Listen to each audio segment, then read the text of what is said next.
नाज़रीन, drama serial समझौता की आने वाली किस्में आप देखेंगे कि नरगिस हुस्ना के पास जाती है और हुस्ना से कहती है कि आपा मैं सोच रही थी कि कहीं शानजे का ये रवैया सिर्फ और सिर्फ इसलिए तो नहीं कि शायद उसकी ज़िंदगी में कोई और हो। तो ये सुनते साथ ही नरगिस को हुस्ना बेगम कहती हैं कि क्या हो गया है नरगिस, ज़रा आहिस्ता बोलो, अगर ये बात वकार के कानों में पड़ गई तो न जाने तुम्हारे साथ क्या होगा इस घर में। ये सुनते साथ ही नरगिस कहती है मैं जानती हूँ कि क्या होगा, लेकिन मैंने बहुत सोच समझ कर ही ये बात की है क्योंकि शानजे का रवैया देखकर मुझे लगा है कि शायद उसकी ज़िंदगी में कोई और है। ये सुनते साथ ही उसने कहती है कि बात तो तुम्हारी बिल्कुल ठीक है, अगर हम उसकी रजामंदी से ही उसकी पसंद की शादी कर दें तो और ही ज़्यादा अच्छा हो जाएगा। मैं बात करूंगी शानजे से। दूसरे सीन में आप देखेंगे कि जब वकार साहब देखते हैं कि शानजे दिन ब दिन नरगिस के साथ बहुत ही ज़्यादा बदतमीजी कर रही है तो वो बिला आखिर बोल पड़ते हैं और कहते हैं कि शानजे ये क्या है, मैंने तो पहले सिर्फ और सिर्फ हुस्ना के मुंह से सुना था कि तुम बदतमीजी कर रही हो, लेकिन अब मैंने देख भी लिया। तो ये सुनते साथ ही शानजे कहती है तो और क्या करूं, और क्या उन्हें मैं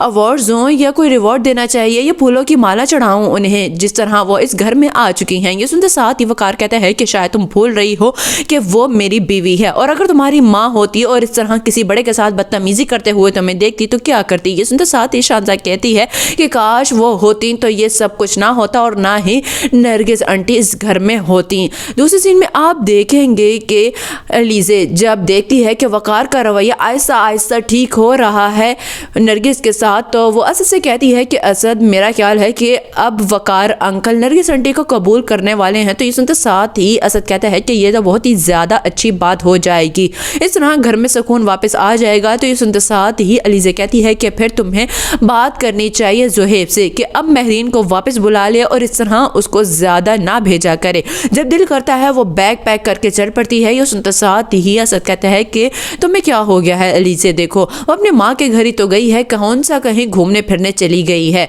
और इस टाइम उसे रेस्ट की ज़रूरत है, ज़हनी तौर पर भी और फिजिकली भी। ये सुनते साथ ही अलीज़े कहती है अच्छा उसे ही ज़हनी ज़रूरत है सुकून की, मुझे तो है ही नहीं, इस तरह तो फिर मैं भी अपनी माँ के चली जाती हूँ।